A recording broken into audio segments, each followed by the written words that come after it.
그래도 모든 한 사람 한 사람이 이렇게 사역에 함께 동참하면서 나아가는 곳이 교회입니다. 그리고 목회자는 여기에 계시는 한 사람 한 사람이 정말로 말씀에 따라서 또 기도하면서 하나님께로부터 받은 비전, 은사 확인하면서 그러한 것을 간직만 하는 것이 아니라 교회 공동체 앞에서 함께 나누고 함께 사역하면서 함께 교회 공동체를 세워나가는 것이 하나님께서 원하시는 교회 사역인 줄 믿습니다. 그래서 저는 말씀으로 그 방향을 가이드할 뿐이고 정말로 역사하시는 분은 성령님이십니다. 성령님께서 여러분 안으로 들어가셔서 여러분 각자에게 주시는 음성이 있으실 거예요. 그리고 은사가 있으실 겁니다. 그리고 비전이 있으실 겁니다. 거기에 맞추어서 다만 하나의 목적, 한 마음과 한 뜻으로 나아가야 합니다. 그때 성령께서 우리 각 사람으로 또 교회 공동체 전체로 그리스도의 한 몸을 이루어 가게 하실 줄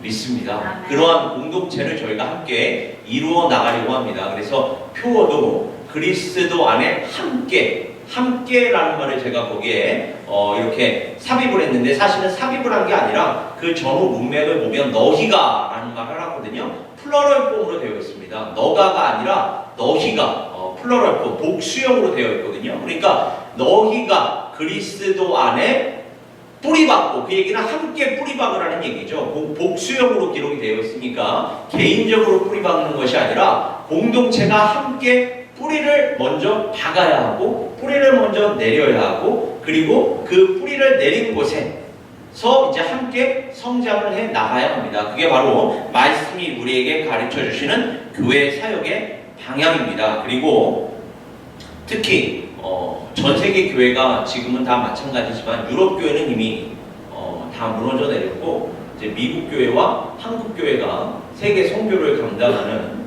정말로 그 공동체들로 쓰임 받고 있는데 그럼에도 불구하고 우리가 지금 이때에 다음 세대들 정말로 그 청년들에게 우리의 그 그리스도 중심적인 신앙을 심어주지 않으면 교회의 미래는 없습니다. 하나님께서 그 사명을 우리 에베네스의 선교교회 공동체에도 주신 줄 믿습니다. 그래서 다음 세대들에게 우리가 초점을 맞출 수밖에 없거든요. 모든 교회는 다음 세대에게 초점을 맞춰야 합니다. 그래야 우리가 그 다음 세대들에게 전해준 복음이 그 다음 세대들에게도 전달이 될 수 있는 것이고 하나님의 나라는 바로 그렇게 이어지며 확장이 되는 것이거든요. 이것을 위해서 제가 끊임없이 기도하고 있는데 아까 광고 시간에 미처 드리지 못했던 광고를 그래서 한 가지 더 드리자면 금년에 그 필라델피아에서 그 성극을 하는데 노아, 홍수,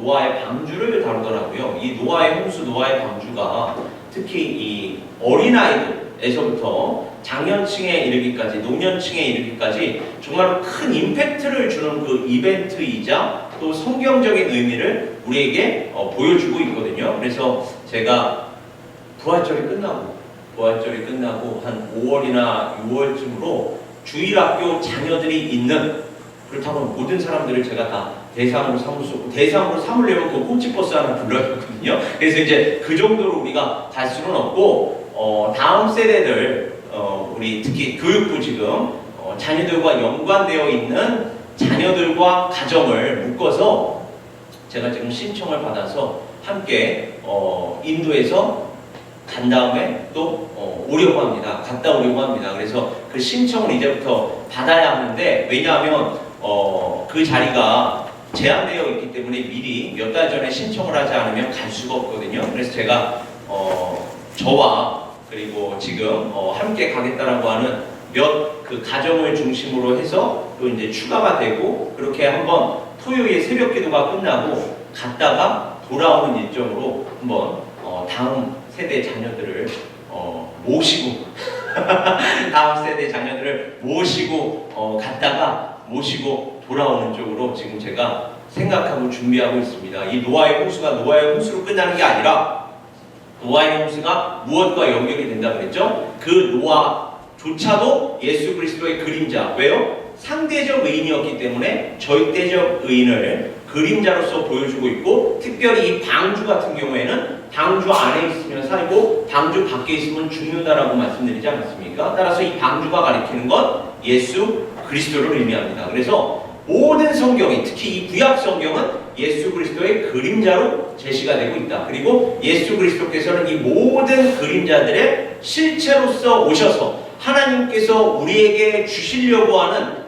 것이 진짜로 무엇인지를 우리에게 알려주시는 것입니다. 그리고 이것을 값없이 치르는 것이 아니라 당신 자신의 희생, 십자가에서의 대속적인 죽음, 그리고 그러나 죽음으로 끝나는 것이 아니라 사흘 후에 부활하시지 않았습니까? 그래서 예수와 함께 죽고 예수와 함께 살게 하기 위하여, 이것이 구원이고 이것이 영원한 생명이며, 창세기에서부터 요한계시록까지 구약성경부터 이야기하자면 구약성경에서부터 내가 모든 제사장들과 선지자들을 통해서 너희들에게 정말로 주고자 하는 것이 있었는데 그것이 바로 이것이다라는 것을 예수 그리스도를 통해서 하나님께서 우리에게 알려주시는 것입니다. 그리고 예수 그리스도께서는 그것을 이 땅 위에 육신을 입고 오셔서 다 이루셨습니다. 그렇다면 오늘의 이 다윗과 골리앗 사건도 당연히 궁극적으로는 누구를 가리키는 것이겠습니까? 예수 그리스도를 가리키는 것입니다. 그래서 다윗 대 골리앗은 예수 그리스도 대 사단이다. 그리고 다윗이 골리앗을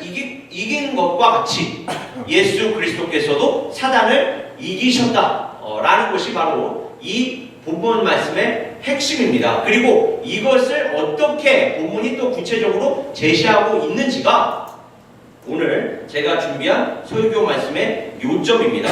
여기에서 다윗은 조금 전에도 말씀드렸다시피 예수 그리스도를 그림자로 보여주는 자입니다. 그가 아무리 하나님의 마음에 합한 사람이라 할지라도 그가 궁극적인 메시아가 될 수 없는 것은, 지금도 유대인들은 이 다윗과 같은 메시아를 바라지만은 다윗조차도 그림자일 수밖에 없는 것이 그 이후에 끊임없이 넘어지고 자빠지지 않습니까? 밧세바의 간음 사건, 그리고 그 밧세바의 간음 사건을 덮고자 우리아를 살인합니다. 아주 그 뒤에서 살인하죠. 정말로 암묵적으로 자기가 죽이지 않은 것처럼. 그러나 하나님께서 나단 선지자를 통해서 다윗에게 무엇을 경고하십니까? 너는 은밀히 행하였으나 나는 백주 대낮에 행하리라. 그래서 실제로 그 다윗의 궁녀들을 압살롬의 반역 때에 그 강간을 당하게 하지 않습니까? 그 아들 압살롬을 통하여. 그러니까 여러분, 이 다윗과 골리앗을 넘어서 다윗이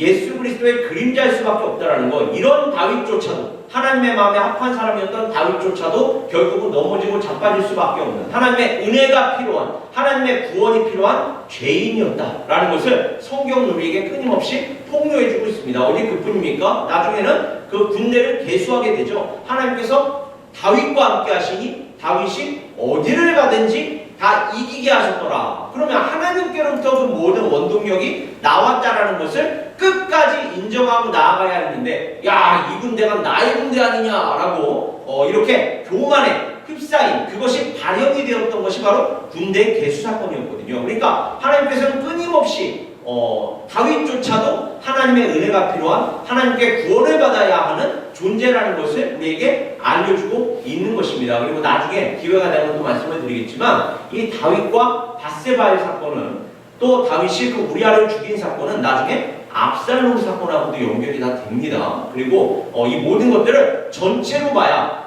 이 당시에 상황이 이러했구나. 그리고 결론은 결국 같아요.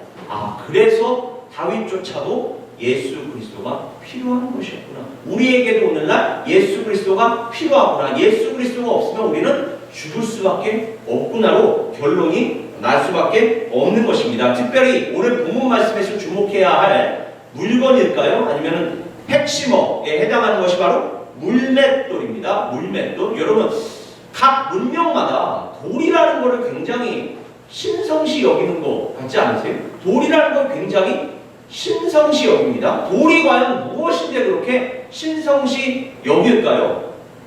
눈치가 빠른 사람이라면 벌써 눈치를 챘겠지만 성경에서도 이 돌이라는 것, 그래서 요한계시록 가보면 12보석입니다. 그래봐야 보배로운 돌이에요. 보배로운 돌로 그 새 예루살렘이 꾸며져 있지 않습니까? 그 하늘의 예루살렘, 천상의 예루살렘이 신부가 단장한 것 같이 우리에게 내려오는데 그 안을 들여다보니까 열둘이라는 건 하나님의 백성, 하나님께서 선택하신 백성을 상징하는 숫자라고 말씀해 드렸습니다. 그래서 구약에서도 12지파, 신약에서도 12제자, 그리고 이 두 가지가 합하여져서 24장로가 요한계시록에 제시가 되어 있다고 말씀을 드렸죠. 12이라는 건 하나님께서 구원하시기로 선택하신 백성을 상징하는 숫자예요. 그러다 보니까 12보석으로 요한계시록 말미에 가보면 치장이 되어 있습니다. 그 예루살렘 성전이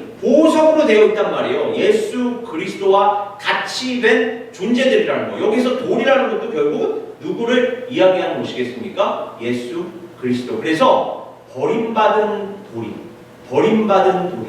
사람들로부터 조소와 그 온갖 수치를 당한 돌이 하나님께서는 그 돌을 머릿돌로 삼으셔서, 그런 말이 나오죠. 모퉁이돌로 삼으셔서, 이 돌이라는 게 결국은 예수 그리스도 하나님의 구속사역을 또 상징하는 하나의 사물이자 핵심으로 제시가 됩니다. 예수 그리스도께서도 세상으로부터 온갖 무시, 비속, 조롱을 당하셨을 뿐만 아니라 오늘 본문 말씀에서 다윗이 내가 이 물맷돌을 가지고 나아가겠습니다. 그러니까 적장 되는 골리앗으로부터 무시를 당했을 뿐만이 아니라 사울 왕조차도 야, 너 그거 갖고 안 돼.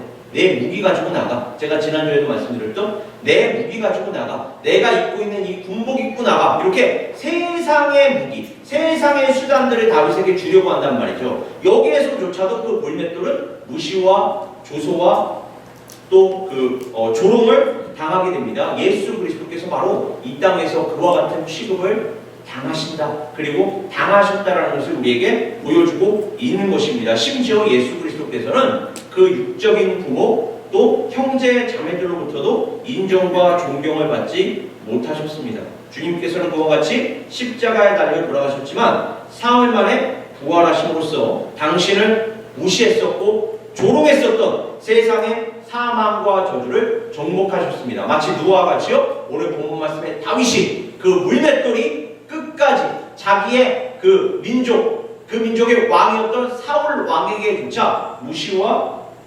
비소와 조롱을 당했던 물맷돌이지만 그 물맷돌이 결국은 골리앗을 쓰러뜨리는 도구로 쓰임 받는 거 아니겠습니까? 그와 같이 예수 그리스도께서도 끝까지 무시. 그러니까 보세요. 십자가에 달려있는 예수를 뺨을 때리면서 누가 너를 쳤는지를 한번 맞춰봐 라고 하면서 무시를 하지 않습니까? 그 군인들이 끝까지 무시를 당하시잖아요. 그런 무시, 조롱을 당하셨지만 결국 예수께서 이기셨습니다. 사망과 저주를 정복하셨습니다. 성경은 이를 표현하기를 또 왕이 보신즉 손대지 아니한 돌이 나와서 신상의 쇠와 진흙의 발을 쳐서 부서뜨림에 그때의 쇠와 진흙과 녹과 은과 금이 다 부서져 하늘에서 내려온 돌로 인해서 이 모든 것들이 다 부서지고 여름 타작마당에 겨같이 되어 바람에 불려간 곳이 없었고 우상을 친 돌은 우상을 누가 쳤다고요? 하늘에서 내려온 돌이 쳤다고요.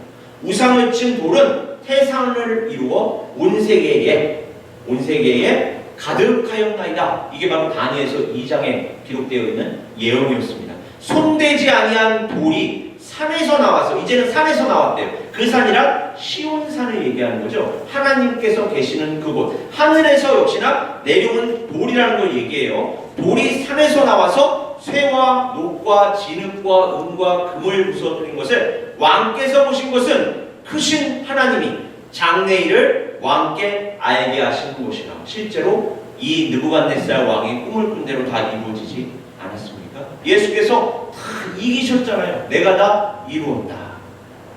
이 꿈은 참되고 이 예속은 확실하니이다. 그리고 예수 그리스도 당신께서도 친히 직접적으로 말씀하시기를 건축자들이 버린 돌이 모퉁이의 머릿돌이 되었나니 이것은 주로 말미암아 된 것이요.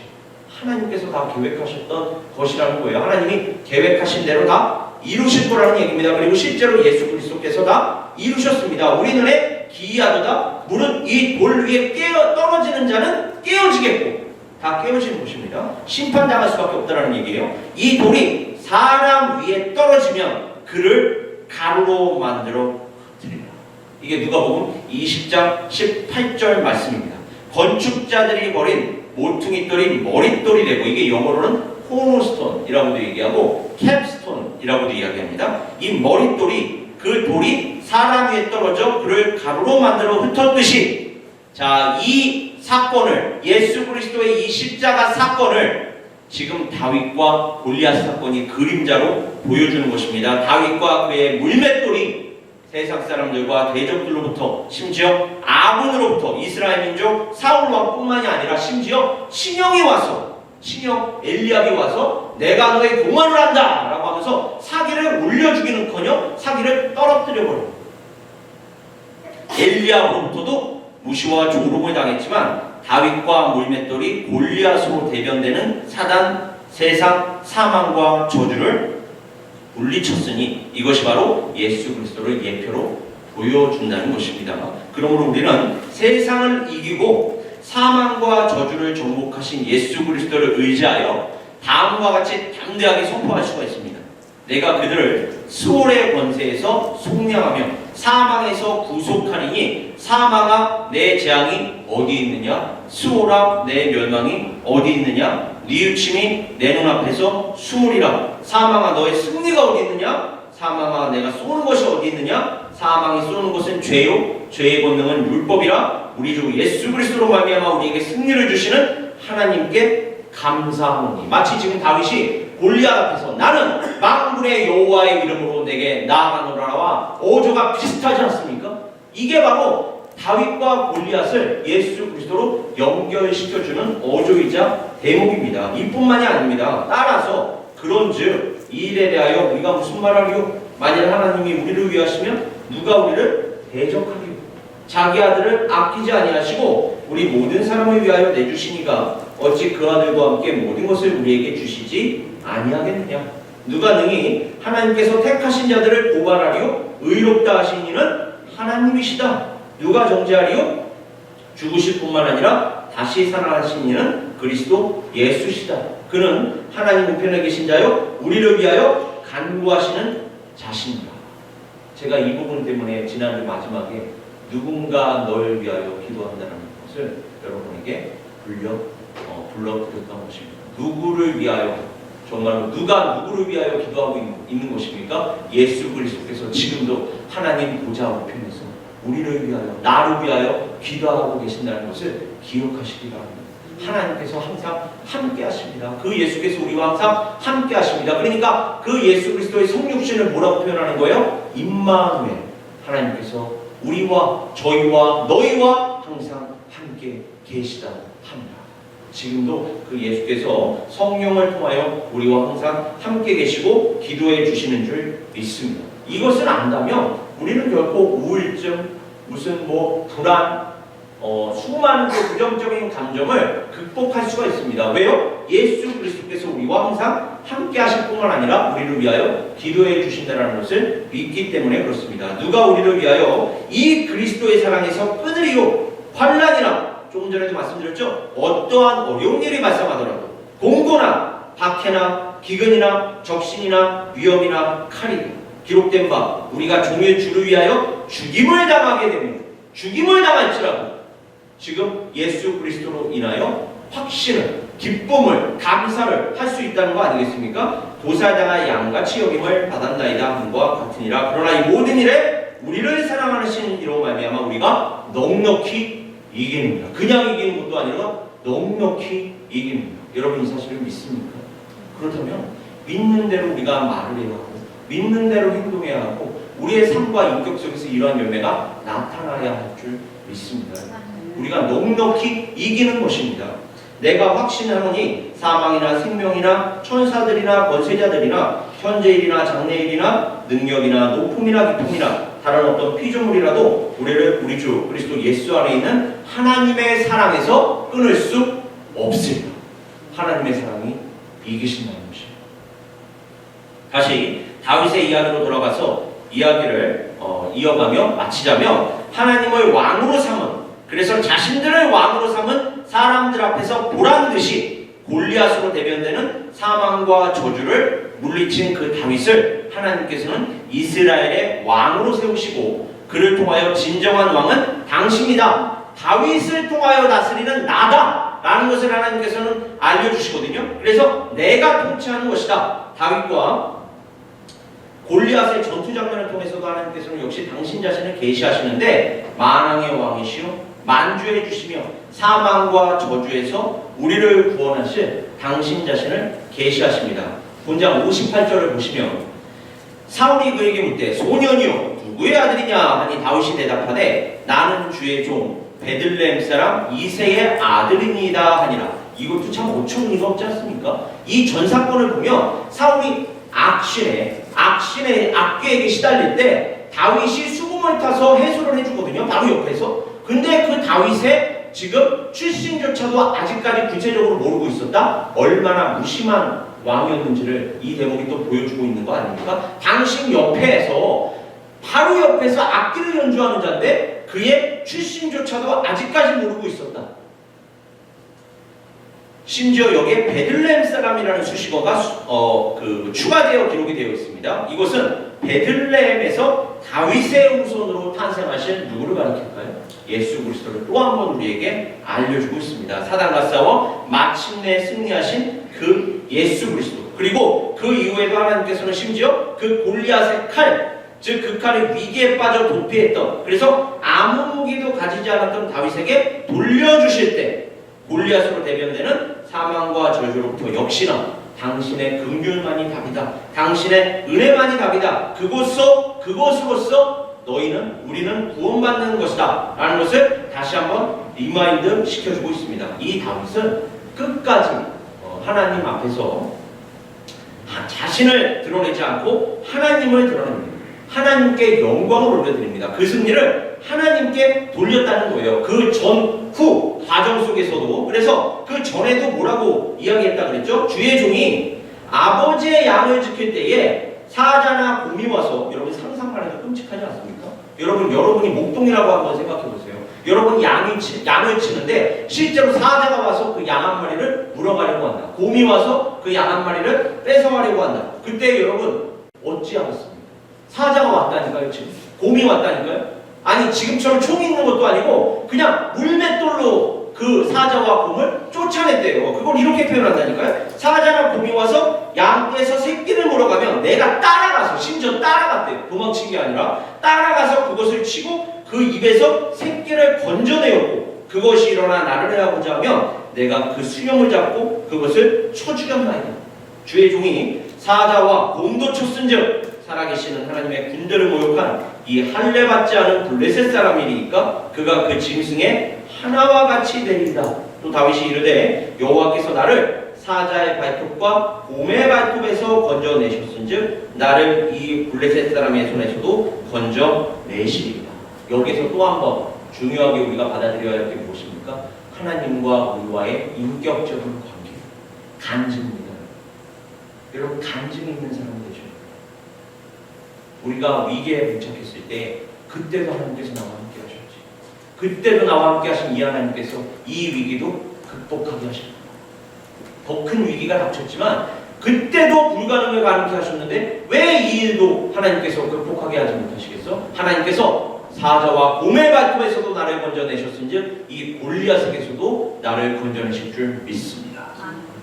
여러분 이러한 간증이 우리의 삶 속에서 계속해서 주렁주렁 달려야 할 줄 믿습니다. 그렇게 우리가 열매를 맺어야 할 줄 믿습니다. 여러분 어제 제가 영화 중에, 요즘 나온 영화 중에 하얼빈이라는 영화가 새롭게 떴더라고요. 그래서 그 영화를 보는데 하얼빈이 누구를 닮은 영화입니까? 안중근, 저의 조상입니다. 여러분 알아주시기를 바라요. 제가 독립 투사의 후예입니다. 근데 특별히 더 특별한 감정을 느끼면서 봤는데 제 아내도 이렇게 불러다가 저녁에 제 할 일을 마치고 잠들기 전에 잠깐 이렇게 보려고 제 아내하고. 근데 제 아내는 그 영화를 함께 보고 싶지 않다고 하더라고요. 왜냐하면 그런 영화를 보면 여운이 너무 계속 남아서 플래시백처럼 남아가지고 마음이 한 일주일간은 좋지 않대요. 그래도 이제 저는 봤는데 그 독립투사 혹은 독립투사의 삶을 그리고 또 그들의 말과 행동을 표현하는 뭐 다큐멘터리도 좋습니다. 그런 거 보시면 여러분 어떤 생각이 들어요? 지금의 내가 저 사람들의 저런 희생으로 있는 것이구나. 대한민국이 저 사람들의 희생을 통해서 여기까지 온 것이구나. 임진왜란 때는 이순신이라는 영웅이 있었고 그 나라가 실제로 넘어간 그 시점에서는 안중근을 비롯한 그 독립투사들 을사라고 그래서 얘기하지 않습니까? 을병들이 있었던 거 아닙니까? 그러면서 그 사람들의 그 희생, 숭고한 정신, 나라를 생각하는 그 마음, 실제로 마음뿐만이 아니라 행동으로 자신을 희생하면서까지 그 대한민국을 그리고 대한민국의 그 후손들을 위해서 나아갔던 거 아닙니까? 그러면서 우리에게 참 깊은 감동을 주는 눈물을 흘리게 합니다. 와, 그렇구나. 저 사람들의 희생이 있었기 때문에 대한민국이 있고 지금의 내가 있고. 그런데 거기에서 머물러서는 안 됩니다. 교회는 그리스도인들. 그 사람들의 희생이 그렇게 여러분 감동을 준다면 여러분 우리 모든 죄인들의 죄를 짊어지고 십자가에 달려 들어가신 예수는 얼마나 우리에게 깊은 감동을 주는 것입니다. 항상 교회가 이걸 잊어버린다니까요. 예수 그리스도의 희생을 잊어버려요. 그 사람들이 주는 감동이 그렇게 깊습니까? 예수 그리스도와 비교하면 아무것도 아닌 거예요, 사실. 근데 그 사람들에게는 그렇게 깊은 감동을 받아서 심지어 정치로도 나가고 경제로도 나가고. 근데 여러분 교회는요, 그리스도인들은요, 적어도 그들보다도 사실은 그들과 비교도 할 수 없는 희생을 누가 치르셨다? 예수 그리스도께서 치르셨다는 것으로 항상 결론이 나야 돼요. 예수 그리스도로 결론이 나야 돼요.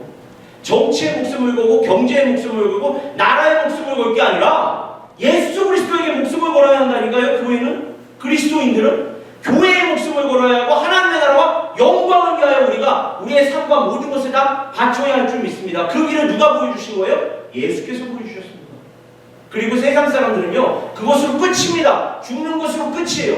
그러나 결정적으로 궁극적으로 다른 점이 무엇입니까?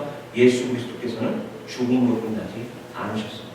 죽음이 아니라 부활로 끝났습니다. 승리로 끝났다는 거예요. 속된 말로 얘기하면 개죽음으로 끝난 게 아니라는 거죠. 하늘에 미리 떨어져 죽지 아니하면 하나는 그대로 있고 죽으면 많은 열매를 냅니다. 죽으심으로써 많은 열매, 지금의 저와 여러분들이라는 많은 열매를 맺으셨습니다. 맺으셨을 뿐만 아니라 다시 살아나셔서 너가 나를 믿으면 너가 나와 연합하고 지금 내가 살아있는 것과 같이 너희도 영원히 나와 함께 살 것이다. 아멘. 이것이 바로 복음인 줄 믿습니다. 우리는 세상 여타, 정치, 경제, 역사 모든 분야를 다 막론하고 교회만큼은, 그리스도인들만큼은 거기에 머물러서는 안 돼요. 거기를 다 초월하는 사망이나 위험이나 공고나 적신이나 칼이야 우리를 이 모든 것에서 이기게 하시는 누구에게로 눈을 돌려야 합니까? 하나님 예수 그리스도에게 눈을 돌려야 할 줄 믿습니다. 예수 그리스도에게는 눈을 돌린다면 감상이 좋지 않는다니까요. 승리함으로 나아가게 되어 있습니다. 하루하루 더 열심히 살게 되어 있고 하루하루 더 말씀 생활, 하루하루 더 기도 생활, 더 전무하게 되어 있습니다. 그리고 그런 우리를 하나님께서는 사용하시는 거예요. 오늘 본문 말씀에서 우리가 마지막으로 제가 리마인드 시켜드려야 할 부분은 보이는 것에만 우리가 의존할 것이 아니라 보이지 않는 하나님의 역사, 우리 뒤에 또 우리와 함께 우리 안에 계시지만 우리 눈에는 보이지 않잖아요. 그러나 우리는 맨날 눈에 보이는 거에 집착한다니까요. 칼과 창과 단창, 방패 이런 거예요. 세상적인 무기, 세상적인 수단에 너무나도 우리의 초점을, 우리의 눈을 돌리지만 하나님께서 우리와 함께 하신다는 이 눈에 보이지 않는 진실, 눈에 보이지 않는 진리에 초점을 맞추기가 어렵습니다. 다윗이 지금 뭐라고 얘기했습니까? 블레셋의 장수 골리앗이 40일이나 이스라엘 군대 앞에서 걸으면서 조롱했으나 사람들은 다 두려워 떨었습니다. 이스라엘 왕 사울조차. 그러나 다윗은 그 상황을 어떻게 보았습니까? 하나님을 믿는 믿음으로 보았습니다. 그것이 바로 교회, 그리스도인들과 세상이 어떠한 현상, 어떠한 사건을 바라보는 그 그 관점의 차이입니다. 하나님께서 그 백성들을 구해 주실 것을 믿었습니다. 비록 그는 어린 소년이었지만 사울 왕에게 이렇게 말했습니다. 누구든지 저자 때문에 사기를 이뤄서는 안 됩니다. 제가 나가서 저 블레셋 사람과 싸우겠습니다. 전쟁은 여호와께 속한 것인즉 그가 너희를 우리 손에 넘기시리라. 하나님의 성품, 하나님의 능력, 그리고 성경에 기록되어 있는 하나님의 역사를 우리가 믿고 의지할 때에 우리 각 사람에게, 에베네스의 선교교회에게 이와 같은 역사가 또 일어나게 하여 주실 줄 믿습니다.